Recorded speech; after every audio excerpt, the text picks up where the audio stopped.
Hello, classmates. I am going to talk about my final project. Um, first off, I do want to start off with the purpose. The purpose of the literature review that I conducted my research was to investigate the relationship between screen time and development and learning in preschool students. The reason why I decided to focus on preschool students is because I believe that early childhood education sets a really good foundation for the upcoming years of learning.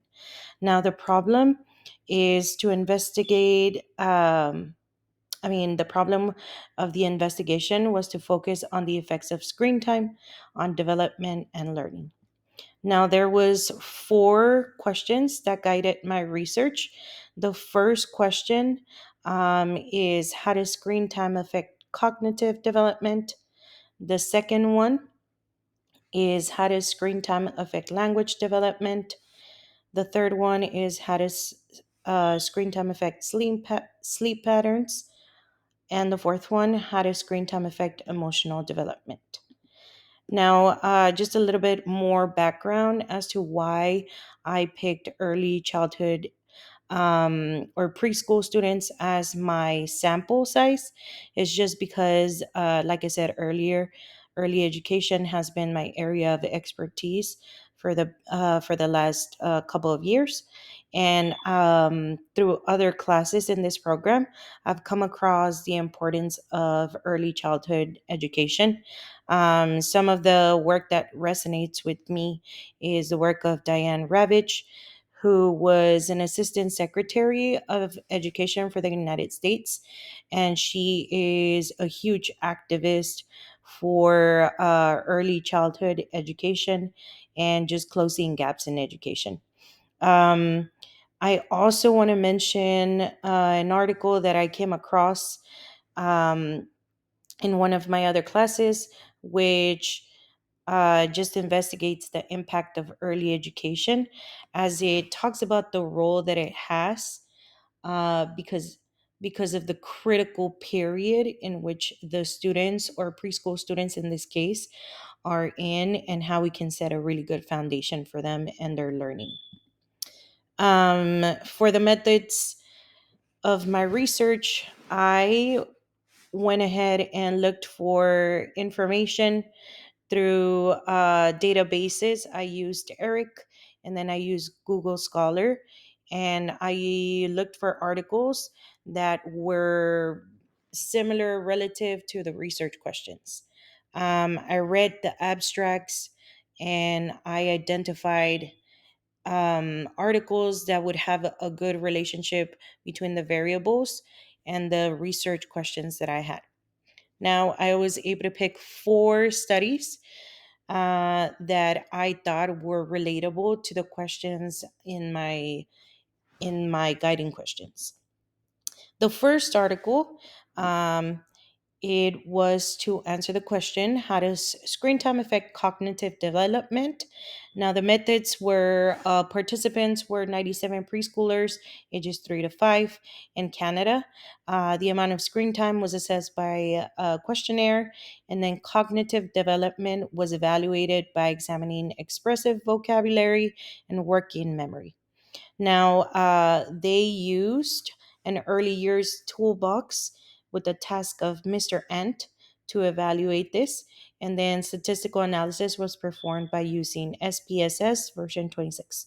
Now, the null models were used to find correlation between cognitive development and screen time. Some of the results that we saw is just that in terms of expressive vocabulary, there was no huge association between screen time and expressive vocabulary. But when it came to working memory, there was a the conclusion was that the higher total screen time was associated with lower odds of having better working memory.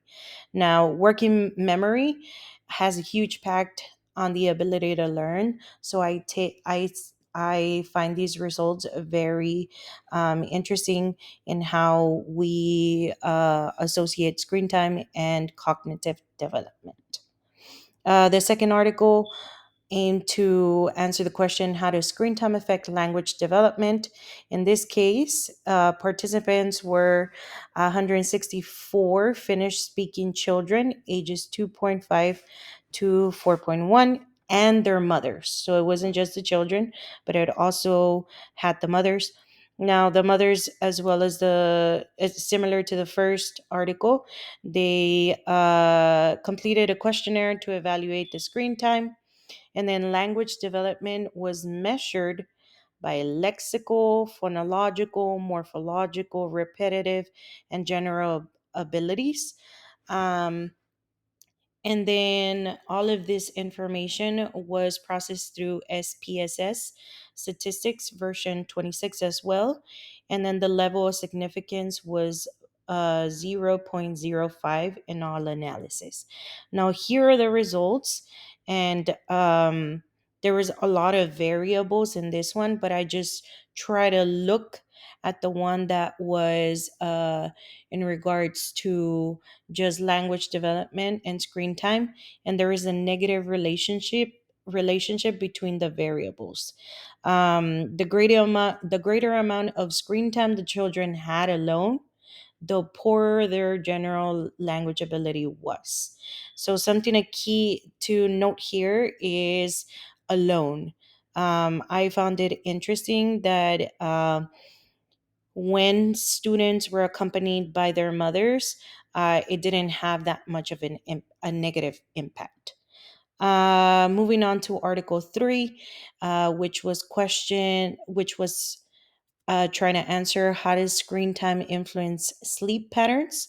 This was over participants. There were 752 children that were aged 2 to 5 years old. Same as the other studies, the there was questionnaires given to figure out the amount of screen time, and then children's sleep problems and emotional relativity were by using the child behavioral checklist. Once again, all the information was put into SPSS 23 and SPSS Amos 19. Now, here are the results. Sleep patterns were positively associated with emotional relativity, sleep onset duration, and a lack of sleep regimen, uh, as well as were negative related to overall sleep duration. So, once again, this has more variables, but I'm just focusing on the sleeping patterns and how that has an impact based on the screen time. Moving on to the last article, which was answering, how does screen time influence emotional development? The participants were narrowed down to 346 children, ages 4 when it started. Now, this was a 4-year long study, and it had a couple of waves to see the process of the students. Now, they were evaluated at 4 years old, then at 6 years old, then at 8 years old. Um, at the first and the second evaluation, teachers were able to report for from a teacher's report form, and this was used to evaluate their academic achievements. Then Viverate Pearson correlation analysis was performed to see the correlation. Now, here's the result. Same as the other studies, there's other variables, but the correlation shows us that there is a relationship in between these variables. Children's screen time increased over the time of the study, and dysregulation significantly increased between T1 and T2. Also, something to note is that math and literacy grades dropped over time. So, not only is it showing us a relationship between emotional development, but this study is also showing us that the grades are dropping. Now, overall, my findings are that these articles are showing a negative correlation between the variables. So, when we are comparing screen time to either cognitive development, screen time to language development, screen time to sleeping patterns, and screen time to emotional development, my conclusion is that high amounts of screen time have a negative effect on development and learning. Now, some of the implications are that this information will help me explain to students and parents the negative effects that screen time play in their lives. Now, I am going to use this information to guide students and parents, and to teach them or um, tell them what are the appropriate amounts of screen time, and also use that in my classroom. Some of the limitations were the research questions. Maybe I could be maybe I could have been more specific. I could have had less questions. Um, Also, the articles that were used for the review, and then maybe conducting an experimental study with a more relatable sample population would have also helped me in this study. Um, some of the things that I learned in class that were able to help me with this research study is the use of variables, the independent and dependent, the instruments used to collect data. Before, I didn't know about SPSS and how to analyze all this data and how it impacts the research. The sampling, at first, I started off with a very vague population, and then I narrowed it down to just preschool students, and then the use of quantitative and qualitative information, when these articles were collecting the data in terms of questionnaires and how they were analyzing that data, with numbers.